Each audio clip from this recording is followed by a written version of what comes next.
right! I get to talk about a Pokemon game that people love!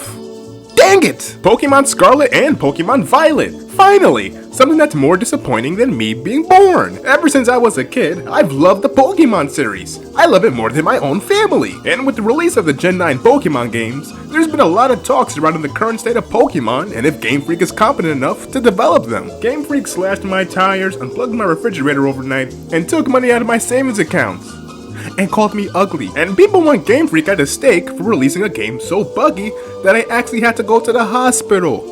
Okay, those two things are unrelated, but the point still stands. Pokemon Scarlet and Violet have led to an unprecedented backlash to Game Freak and the Pokemon Company. A type of backlash that scares every man, woman, child, and CEO of a multi-billion-dollar company. And to be completely honest with you, I'm a part of that mob too. I've always wanted to be angry about something, and now's my chance. I spent $60, and I have a right to be angry about something. I played Pokemon Scarlet and Violet for quite some time, and it's made me violently nauseous and disappointed. But I have to admit, I can't be too surprised with how the game came out, because just like my life, it seemed to look bad from the start. Announced in February of 2022, Pokemon Scarlet and Violet were showcased off as the next big step forward for the Pokemon series. A step that, quite honestly, should have been taken years ago. But it's a step nonetheless. It's one that I think the series definitely needed, as the core gameplay loop was starting to get just a tiny bit stale from game to game. And with Sword and Shield being, Sword and Shield, any shakeup for the beloved franchise seemed welcomed. When I saw the games being announced, I won't act as if I wasn't a bit surprised at us getting a new game so soon, especially considering that Pokemon Legends Arceus was just released a month before this news hits us. On top of that, both Arceus and the Gen 9 Pokemon games were being made by Game Freak, which gave us more questions than answers. How could Game Freak make two games at the same time? Was there enough time to develop the games fully? And it didn't really help that Legends Arceus looked like a game from 2009, but in HD. Textures were odd, animations on characters looked jarring, and it was obviously a side project that was touted as this quote-unquote important mainline game. I mean, it was about as important as remembering which day is Arbor Day. So with all this in mind, Scarlet and Violet left me with some skepticism. But skepticism aside, I think the first trailer left a very good impression on people. Who cares if the graphics look like a Wii game? Have you seen my library before? I have no shame. It's not always about graphics, especially when there's fun gameplay. Despite the frame rate seeming to be a bit choppy in subsequent trailers, I think a lot of people, including myself, were able to look past that. Because hey, there's still time for Game Freak to go back and fix this up before release.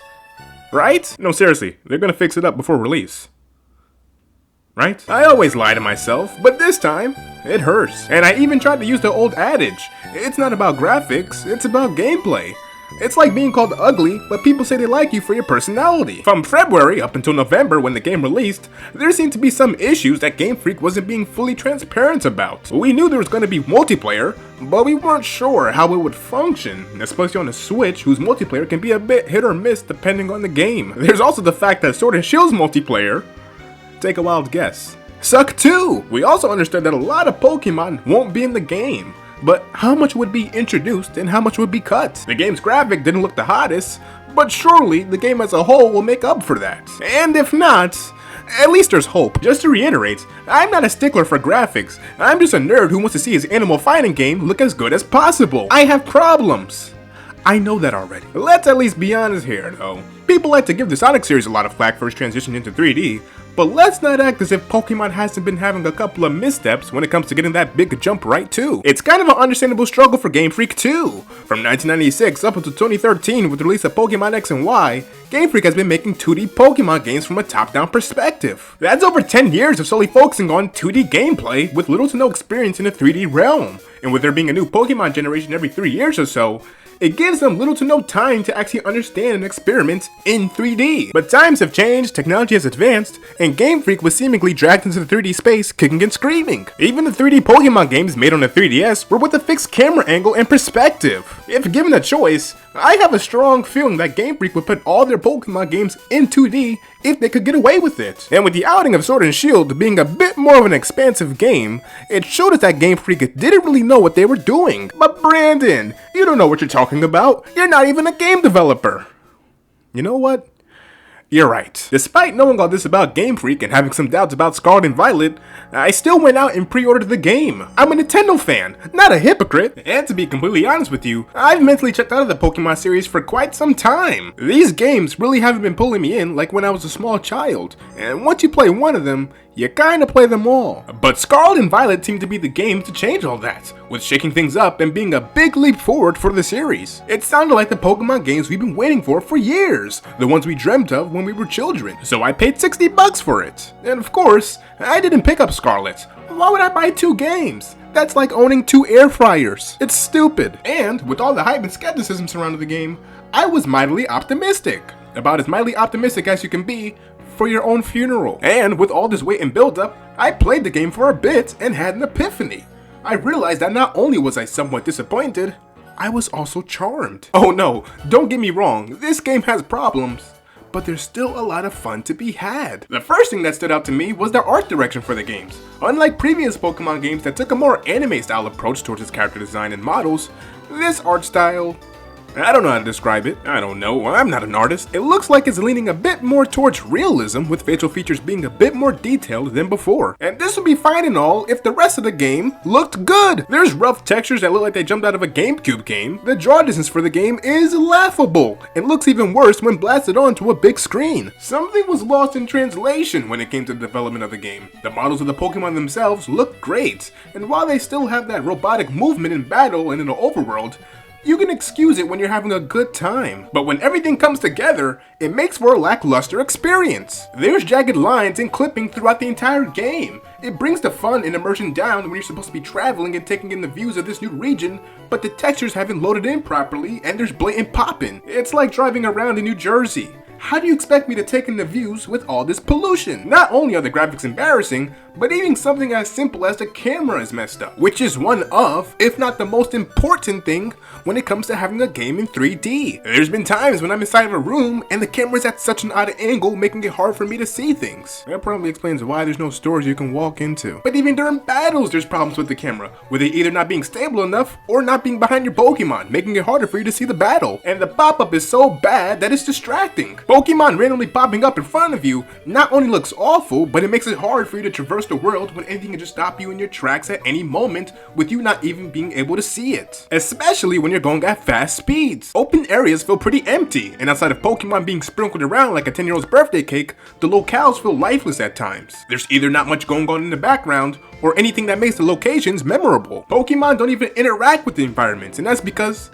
there's no environment for them to interact with. All the grasslands and desert areas start to look the same, and for an idiot like me, that's a problem. And although there are problems with the game's performance and frame rates, probably my biggest pet peeve, my biggest issue with the game, is that there's no fast forward option for all this dialogue. Unfortunately, Pokemon Scarlet and Violet just feel a bit too antiquated and wrapped up in old traditions from the previous Pokemon games. While making a big step in the right direction when it comes to exploring, the game just takes too many step backs. It's like being told you can travel all over the world, and you pick New Jersey as your first destination. The story, while being pretty good, still is dragged down a bit with there being no voice acting. And not to be that guy that harps on graphics, but it feels as if Game Freak could have done a much better job when it comes to getting everything right. There's still that old trade to evolve tradition, which I find so annoying, and having to be online and find someone to trade with in order to have a certain Pokemon evolve just feels so old, which that isn't much of a big problem for myself, but there are kids that probably can't go online and can't find strangers to trade with, and if they are able to, there's no need to still have the system in place in the first place. They're pretty much locking Pokemon behind a paywall because you have to pay for the online service in order to go online. That's more of a personal gripe because I like to complain, but there's so much more potential for this game as an open world adventure. The slowdown is annoyingly bad, and it's a huge problem for any open world game. Having these jitters puts a big damper on all the fun. Compared to Xenoblade Chronicles, which managed to pull off stunning worlds and impressive locales, or Breath of the Wild, redefining what it means to be an open world game. It makes Scarlet and Violet look like a side project from 2005. With a budget of $5 and a hamburger. But call me crazy, but despite all these different flaws throughout the game, I still found myself having the most fun with the Pokemon game in years. There's just a lot of fun to be had running around catching different Pokemon, and despite the major issues with the frame rate and random slowdown, exploring is more fun than it's ever been before. It's just one of those games you can't put down, and you have to go to therapy. Something about this game really letting off those training wheels and letting you explore the world all by yourself with no hand holding or constant interruptions makes it the most unique Pokemon experience. I've sunk so many hours into this game so far, I'm pretty much addicted. I told you I had to go to therapy, but finding new areas and trying your best to catch all the Pokemon in the region, that formula hasn't gotten stale. And of course, there's the multiplayer. While there are connection issues, frame rate stuttering, and the issues that plague the single player game, it's just fun. And isn't that what video games are all about? Being fun? It sucks that Game Freak had a really good recipe on their hands and somehow messed it up in the process. But even with all these problems, somewhere deep down is a really great game. They were so close to making a magnum opus but created a disaster instead. Even if Game Freak decides to patch the game and magically fix the frame rate, performance, and slowdown of the game, it's still really telling that they decided to release the game in this state. Look, I know that Pokemon is made in assembly line order. They have the games, trading cards, anime, and merchandise that all needs to be released in an orderly fashion so that they can make as much money as possible. But obviously, something isn't working out for the games, and they need a much longer time to be developed. But the Pokemon games are just as important as everything else, and neglecting that is only making the problems more persistent. The games matter just as the anime and the merchandise, maybe even more so, since the series started off as a video game. And as much as I wish I lived in the year 2005, it just isn't the same anymore for games. Making these games so quickly, you're not going to be able to put that quality care into them like you would with a Xenoblade or Zelda. Because for those games, the developers took their time to understand the engine and the hardware and not just rush a game out. If Game Freak and the Pokemon Company really care about their millions of fans, they do something to make sure that no future game is released in this state again. But at the end of the day, who cares? They're making money! You know, I still can't believe Game Freak decided to release a game that's basically unfinished. That's like me not finishing up any of my